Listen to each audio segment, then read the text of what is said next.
సమాచార హక్కులకు సంఖ్యలో అనేటువంటి ప్రధానమైన వార్త. ఈరోజు సమాచార హక్కు సంబంధించిన ఆర్టీ యాక్ట్ అనేది చాలామందికి తెలుసు, కొద్దిమందికి తెలియదు. కానీ సమాచార హక్కు చట్టం వల్ల ఏం జరుగుతుంది, సమాచార హక్కు చట్టం వల్ల ఎలాంటి సమాచారం తీసుకోవచ్చు, ఆ సమాచారం ఎంతవరకు నిజం ఉంటుంది, ఎంతవరకు అబద్ధం ఉంటుంది అనేటువంటిది అయితే చాలామందికి తెలియదు. కొద్దిమంది తెలిసిన వాళ్ళు సమాచార చట్టాన్ని ఏ విధంగా అంటే ఆ విధంగా ఉపయోగించుకుంటారు. సమాచార హక్కు చట్టాన్ని ఉపయోగించుకొని ఈరోజు సీఎం రేవంత్ రెడ్డి కూడా సమాచార హక్కు చట్టం ద్వారానే అనేకమైనటువంటి ఇన్ఫర్మేషన్ తీసుకొని సమాచారం తీసుకొని ఈరోజు రాష్ట్ర ముఖ్యమంత్రి హోదాలో ఉన్నాడంటే అది సమాచార హక్కు చట్టమే. దానికి సంబంధించిన ప్రధానమైనటువంటి వార్త. సమాచార హక్కులకు సంఖ్యలో అధికారుల సమాచారం వ్యక్తిగతం ఎలా అవుతుంది, ప్రభుత్వ వ్యవస్థను కాపాడుతుంది ఆర్టీఏ చట్టం. ఆర్టీఏ చట్టం రూపకర్త దివంగత సీఎం వైఎస్ రాజశేఖర రెడ్డికి ధన్యవాదాలు. ప్రభుత్వ అధికారులే సమాచార హక్కు చట్టాన్ని శాసిస్తున్నారు. ఆర్టీఏ చట్ట అధికారులు సమాచార హక్కులను కాపాడుతున్నారా? సమాచారాన్ని అడగడం సామాన్యుని హక్కు, సామాన్యుల బలమే సమాచార హక్కు చట్టం. సమాచార హక్కు చట్టంలో అందరూ సమానులే. ప్రభుత్వ వ్యవస్థలు జాగ్రత్తగా పనిచేయడానికి ఆర్టీఏ చట్టం ఆయుధంగా పనిచేస్తుంది. ప్రజలకు నష్టం చేకూర్చే అధికారులు భరతం పడుతుంది. ప్రభుత్వ వ్యవస్థలను కాపాడుకుంటూనే ప్రభుత్వాలకు విలువ. డాక్టర్ బరిగెల శివ ప్రధానంగా రాసినటువంటి నేపథ్యం. ఇలా సమాచార హక్కు చట్టం ద్వారా ఎవరినైనా ఒకటి ఇన్ఫర్మేషన్ తీసుకోవచ్చు. ప్రతి ఒక్కరి ఇన్ఫర్మేషన్, ప్రతి ఒక్క సమాచారం వాళ్ళ వ్యక్తిగత సమాచారం కాకుండా వాళ్ళ సర్వీస్ రూల్స్, ఎప్పుడు వాళ్ళు ఉద్యోగంలో చేరిళ్ళు, వాళ్ళ ఉద్యోగంలో చేరకముందుకు వాళ్ళ పరిస్థితి ఏంది, ఏ విధంగా వాళ్ళు ఉద్యోగంలో చేరడానికి గల కారణాలు ఏంది, వాళ్ళు ఎక్కడెక్కడ పనిచేశారు, వాళ్ళకు సంబంధించిన పూర్తి సమాచారం ఇవ్వాల్సిన బాధ్యత సమాచార హక్కు చట్టం 2005 యాక్ట్ ప్రకారంగా మనకి ఇవ్వచ్చు. కానీ ఇలా చాలా వరకు ఉన్నతమైనటువంటి అధికారులు సమాచార హక్కు చట్టాన్ని ఇవ్వకుండా తుంగలు దొక్కేటువంటి ప్రయత్నం చేస్తారు. దానివల్ల ఆ సమాచారాన్ని కోరుకున్నటువంటి ఎవరైతే ఉన్నారో ఆ సమాచారాన్ని తీసుకోలేకుండా ఇబ్బంది పడేటువంటి నేపథ్యం ఉంటాయి.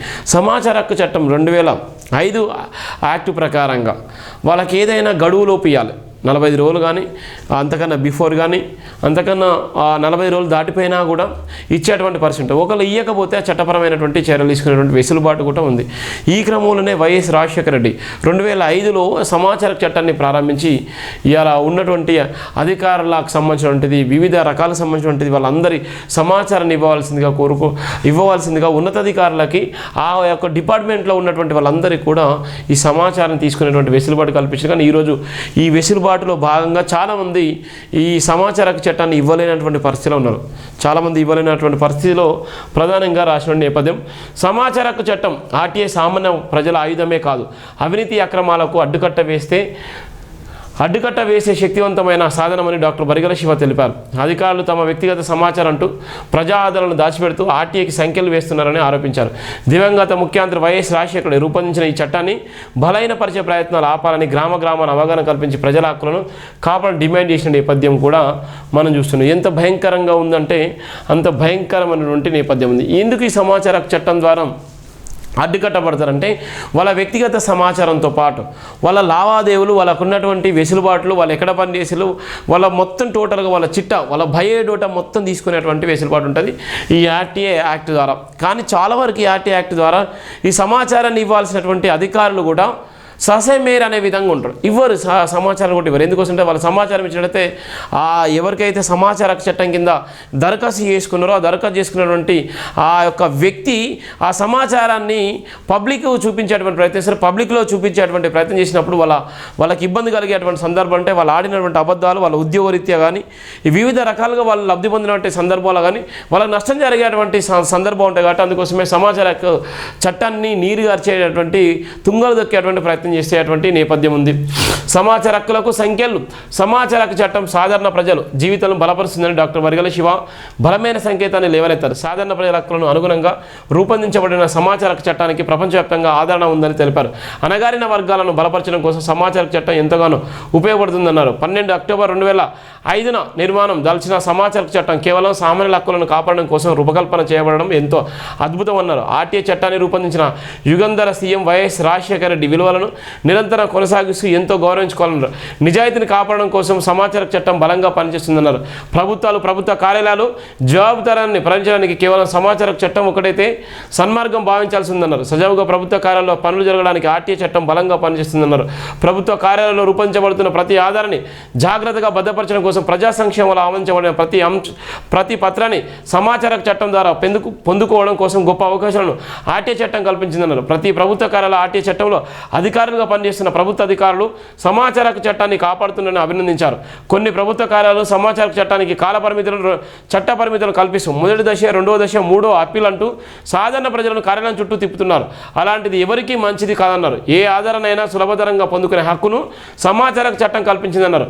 ముఖ్యంగా కొంతమంది ఉన్నతాధికారులు, కొంతమంది ప్రభుత్వ అధికారులు అధికార హోదాలను ఉపయోగించి వ్యవస్థను తప్పుదోవ పట్టిస్తూ ప్రభుత్వ వ్యవస్థలోని చట్టాలకు వ్యతిరేకంగా పనిచేస్తున్నప్పుడు ఆర్టీఐ చట్టం వారి ఆగడాలను అరికట్టడానికి ఎంతో బలంగా పనిచేస్తుందన్నారు. ప్రభుత్వాలు సమాచార చట్టాన్ని ఎప్పటికప్పుడు బలపరచాలని సూచించారు. అత్యధిక సంఖ్యలో సమాచార చట్టంపై విస్తృతమైన అవగాహన సదస్సులు ఏర్పాటు చేయబడాలని, గ్రామాన పల్లెన సమాచార చట్ట విలువలు బలపరచాలన్నారు. సాధారణ ప్రజల హక్కులు కోల్పోతున్నప్పుడు సమాచార చట్టం వారిని కాపాడుతుందని బలంగా విశ్వసించాలన్నారు. ప్రజాక్షేత్రంలోకి వస్తున్న ప్రతి విషయం సమాచార చట్టం కింద పొందదగిందని గుర్తు చేశారు. తప్పులకు పాల్పడుతున్న ప్రభుత్వ అధికారులకు సమాజ దృష్టిలో దోషులుగా నిలబెట్టే ఆ విధంగా ఆర్టీఐ చట్టం పనిచేస్తుందన్నారు. ప్రతి ప్రభుత్వ శాఖల సామాన్యుల హక్కులను కాపాడే అధికారులు కొంతమంది ఉన్నందువల్లే వ్యవస్థలు బ్రతికి ఉన్నాయన్నారు. ప్రతి ప్రభుత్వ సంస్థల ఆర్టీఐ చట్టం నిర్వీర్యం కాకుండా తగు జాగ్రత్తలు చేపట్టన్నారు. అధికారులు వృత్తిపరంగా జాగ్రత్తలు పాటించడానికి సమాచార చట్టం సంపూర్ణంగా దోహదపడుతుందన్నారు. ప్రతి ప్రభుత్వ అధికారికి సంబంధించిన వివరాలు వ్యక్తిగతమైనవి కావని, సామాన్యుల హక్కులు శాసించబడుతున్నప్పుడు ప్రభుత్వ అధికారుల సమాచార చట్టాన్ని బలపరుస్తూ సామాన్యుల హక్కులు కాపాడేలా వారు కోరుతున్న సమాచారం తక్షణ కర్తవ్యంగా ఇవ్వాల్సిందని తెలిపారు. ప్రభుత్వాలకు సంబంధించిన ఆధారాలైన, ప్రభుత్వ వ్యవస్థలకు సంబంధించిన ఆధారాలైన ఎప్పటికప్పుడు ప్రజాక్షేత్రంలో పొందుపరిచే బాధ్యతను రాష్ట్ర ఆర్టీఐ కమిషన్ తీసుకోవాలని సూచించారు.